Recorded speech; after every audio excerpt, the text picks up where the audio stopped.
There's been a plane crash here in New York City, and right now you're looking at live pictures of a US Airways jetliner that went down in the Hudson River, an Airbus 320. It has been more than 15 years since 155 people were rescued from the Hudson River after US Airways Flight 1549 struck a flock of geese, forcing an emergency landing on the water.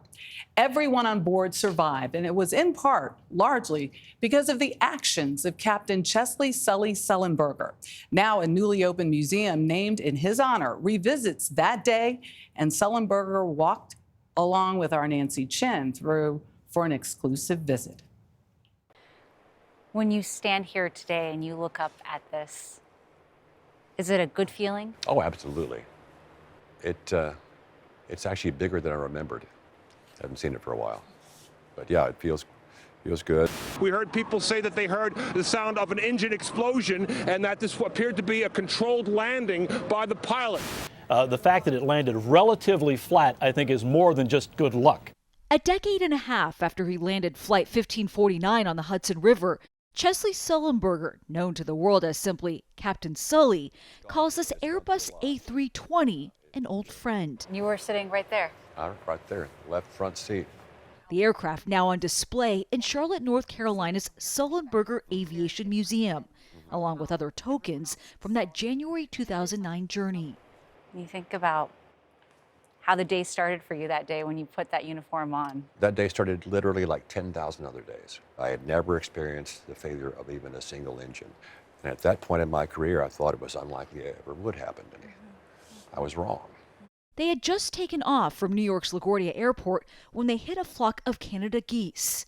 With no engine power, Sullenberger and First Officer Jeff Skiles guided the aircraft onto their only option, the water.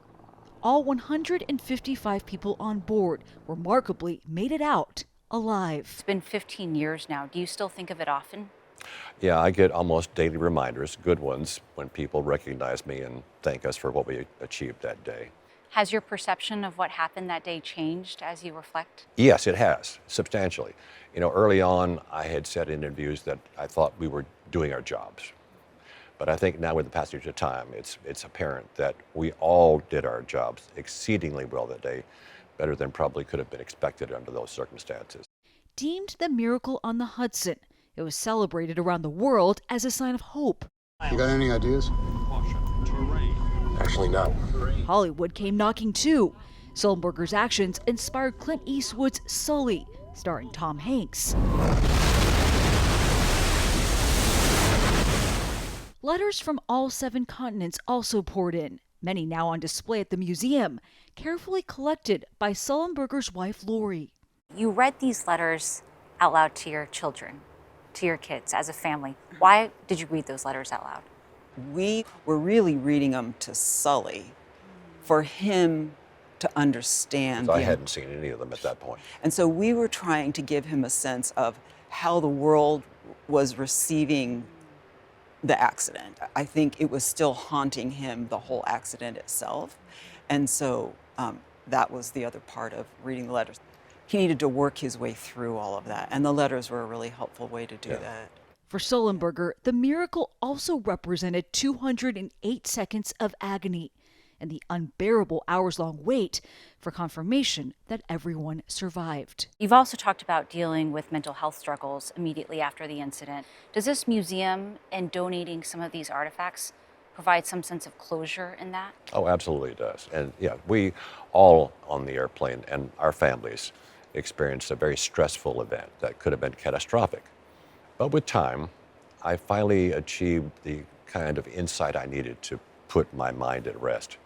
And that was that we had done the best we could. That was our solace then, and it remains our solace now. A year after the flight, Sullenberger retired from US Airways, but he continues to champion aircraft safety today, something the Sullenberger Aviation Museum highlights, along with a rich history of flight itself and a peek at its future, with an emphasis on introducing children to STEM education. To Flight 1549, hear, hear. Hear, hear. On hand for its opening, passengers from Charlotte-bound Flight 1549. Yeah, that's me right there. And that's Mike. Many remain in touch with one another, and Sullenberger. These are my shoes that I took off before I jumped into the Hudson. That includes Barry Leonard, whose personal items, including the Yankees hat he was wearing that day, are now on display. Why did you want to donate your belongings? Because I want people that visit here to really get a human aspect on what this is all about. So you see these things that were in my closet for 15 years, and then to actually see them here, which I didn't expect them to, is just overwhelming and very emotional. Yeah. Why is that?